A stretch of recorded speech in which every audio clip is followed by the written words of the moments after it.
I felt fear while listening to scary stories or watching horror movies and replaying certain scenes over and over again in my mind when I can't fall asleep easily. But what I felt at that moment was beyond fear.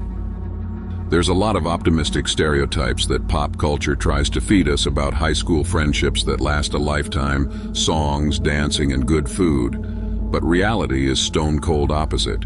We get drab classrooms, hopeless food choices, and teachers who most definitely hate us.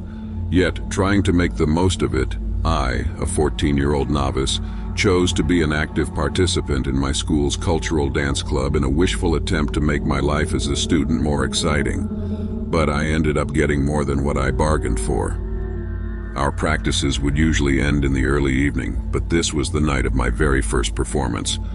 After owning the stage at a local stadium, my team and I got back to the school compound at around 10:30 p.m. The exhaustion weighed me down, but my heart was racing from the excitement of my debut. Was this it? Was I going to make it big? Was dancing my calling? Our cultural dance club was located on the third floor of the canteen building. Laughing and chatting with exhilaration, we hiked up 3 flights of stairs to the room which stood amongst other classrooms.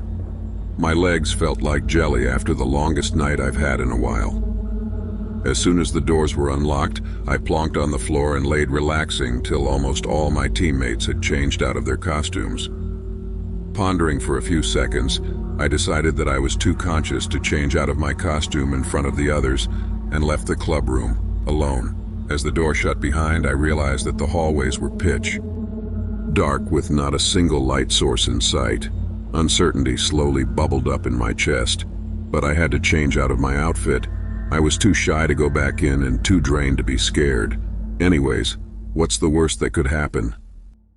I made my way across the dark hallway, trying to find a spot to change out of my costume. The air was chilly and the night was dead silent. I couldn't even hear the distant laughter from my clubmates anymore. Unease began creeping in my mind as I looked around my surroundings. Most of the classrooms on the third floor had grills for doors which had been locked by the guards. Surprisingly, the back door was left wide open. Without hesitating, I walked towards the classroom, the sound of my footsteps echoing throughout the hallway. It almost felt as though someone was walking with me. Before entering the class, my eyes fell upon my own distorted reflection on the classroom window. I looked like a complete mess with smudged makeup and a pale complexion illuminated by the moon outside. Just as I turned, my eyes caught sight of another reflection that wasn't mine. It was just my imagination, I thought as I went into the classroom. Immediately I felt goosebumps crawling up my body. It was a feeling I've never experienced before. In a blink, the atmosphere had changed. The room was damp and there was this deafening silence that almost sounded like somebody was sucking the life out of the place slowly. I stood at the back of the class, on the left side, next to the exit. I willed myself not to worry about it. It was probably my tired mind which was playing tricks on me. With shaky hands, I placed a fresh set of clothes on the table and was about to change when my shoulders went tense. My eyes darted nervously around the dark room. I felt a sinister presence, one that I could not explain. It was when my eyes landed on a table at the opposite end of the classroom that my breathing stopped. A tall, skinny boy sat there in his white school uniform, his dark hair a mess, and his body almost too straight to be human. He was staring at the information board behind the class with a frozen body. He seemed like he wasn't breathing. I went numb all over. He turned his head ever so slowly until a pair of bloodshot eyes were looking at me. Those 2 red slits were filled with insane rage, as though I had just trespassed his territory. His head began bending to the left with an alarming creaking sound, and a low, deep gurgle was coming from this throat. It was as though every fiber of my being was screaming while my mouth remained tightly shut. I was paralyzed. My heart sped up beyond what it could handle and my blood ran cold. Without thinking, I grabbed my clothes and ran out of the classroom and back into the club room. My whole body was shaking as my mind tried to make sense of what had just happened. A small crowd formed around me and I explained what I saw, stuttering as I failed to capture it in words. But my seniors, they didn't look surprised. Apparently, occurrences like these were very common in this school, especially in this particular building. From that day on, many of my friends stayed away from that classroom. especially after school hours. Whenever I cross an empty street or find myself alone in a dark room, my mind reels back to the memories from that encounter and the threat he held in his eyes. I was sure something horrible would have happened if I had stayed longer. Every school has a story, a history hidden away from the public, so beware of those moving shadows that you see from the corner of your eyes. They aren't as harmless as you think. Our school stands as a beacon of joy and learning, known for its vibrant spirit and commitment to excellence. Established over a century ago, it has cultivated a reputation as a nurturing ground for young minds, encouraging creativity and intellectual growth. However, amidst the academic accolades and athletic triumphs, whispers of odd occurrences have threaded through the school's hallowed halls. Persistent rumors suggest that something unseen lingers, casting a mysterious aura over our storied institution. Amidst these whispered tales, one student, Alex, has stepped forward to share a chilling account. His story dates back to a tragic incident that has left an indelible mark on the school's history, sparking both fascination and fear. At the heart of the tale is a girl named Sarah, whose passion for dance was as vibrant as her personality. Known for her infectious laughter and boundless energy, Sarah was a beloved figure whose presence lit up every room. The old school auditorium, with its vaulted ceilings and creaky wooden floors, served as the backdrop for Sarah's final dance practices. It was here, among the shadows of the stage, where her dreams soared, and ultimately where tragedy struck. The school's old auditorium held a haunting silence as the girl stayed back for extra practice. Her goal was nothing less than perfection, a testament to her dedication and the looming dance competition that meant everything to her. As the corridors emptied and shadows grew longer, the atmosphere inside the auditorium turned eerily quiet. Only the sound of her soft footsteps and the swish of her dance attire punctuated the stillness, creating a cocoon of solitude around her. During a complex routine, she twirled gracefully but misstepped. The slip was sudden, her foot catching the edge of an uneven stage plank, throwing off her balance dramatically. Panic flashed in her eyes as she realized her fall was inevitable. She hit the ground hard, her head striking the wooden stage with a sickening thud. The impact was severe, leaving her dazed and confused. Lying there alone, she could feel the onset of a sharp, relentless pain. As minutes turned into hours, she lay there struggling, hoping for someone to find her. The school, now completely deserted, echoed with the faint sound of her labored breathing. Help, tragically, was far beyond reach. As night deepened, the eerie silence of the school grew heavier.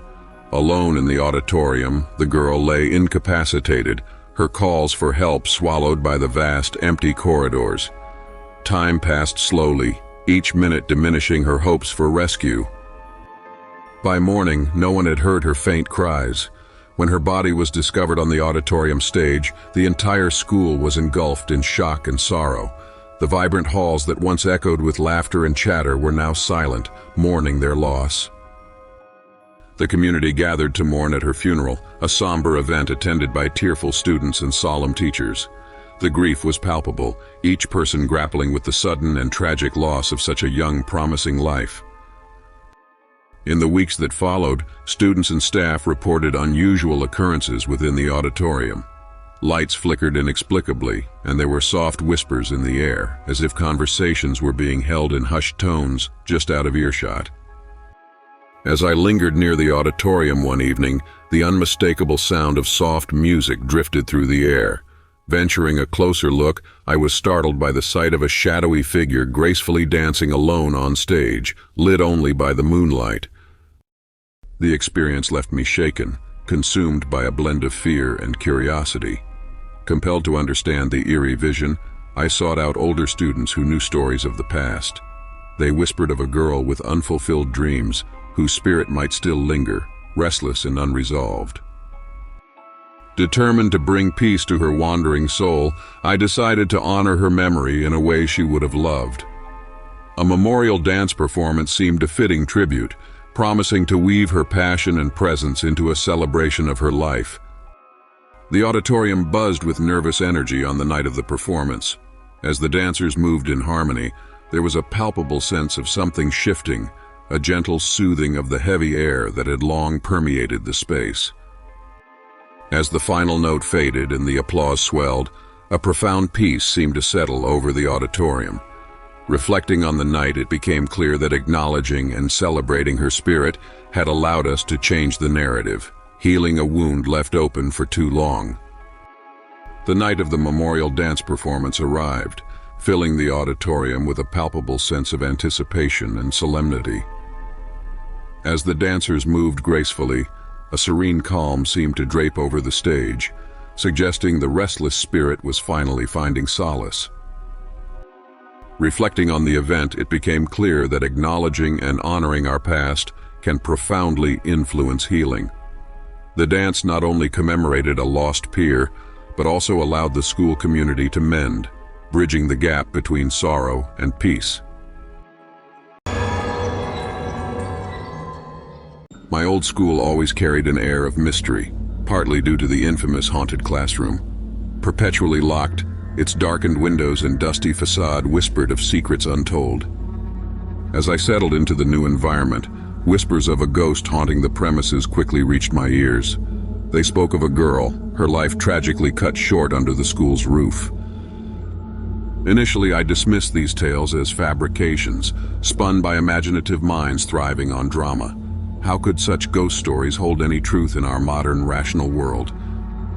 However, the ghost was said to be a former student mistreated by a teacher, a tale of cruelty that led to her untimely demise. This backstory lent a chilling credence to the rumors. One evening, as I passed the infamous classroom, a series of inexplicable noises stopped me in my tracks. The faint but distinct sound of someone or something stirred from within, unsettling the skeptic in me. The senior, a quiet, introspective figure, once shared his own eerie encounter. Late one evening, he heard distinct whispers echoing down the hall, always halting abruptly at the classroom's threshold. As we gathered our courage, the decision was made to explore the haunted classroom ourselves. The rumors had woven a thick tapestry of curiosity that we couldn't ignore any longer. The evening air was thick with tension as I approached the infamous door. Each step seemed to echo through the empty halls, amplifying our anxious breaths and racing hearts. Nearing the classroom, an inexplicable chill swept through us, and an old floral scent permeated the air.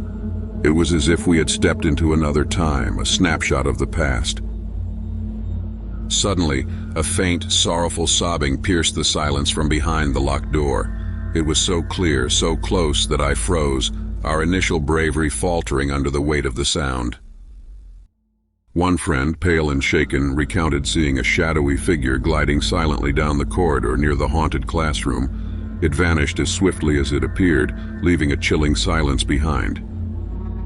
The local janitor, a stout man usually unfazed by the school's quirks, adamantly refused to go near the classroom. Even in daylight, he'd take long detours to avoid passing its door. Curiosity and a sense of duty led us to delve into the school's archives. Here, I uncovered old records and a scandal involving a teacher that had long been whispered about. In the dusty library, I found the yearbook from the year the girl attended. Her picture, a faded black and white image, seemed to stare right through us, her eyes hauntingly sad.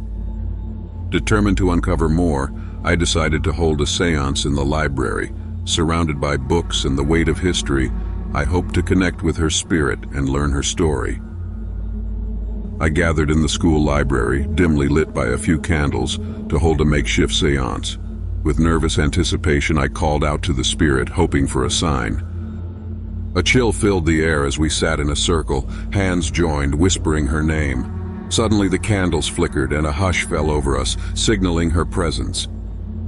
The seance seemed to open a channel to her emotions, revealing deep, unresolved pain. I felt a profound sadness and a longing for justice that was never given. After the seance, our perception of the school changed. I were more aware of its history, and the story of the girl gave a somber tone to its hallways. Reflecting on these events, I recognized the need to address past wrongs.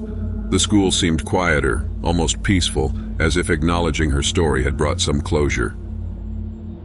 Dear viewers, if you like this video, don't forget to like and subscribe my YouTube channel, Mr. Horror Hood, to watch more such fearful and real-life experience videos.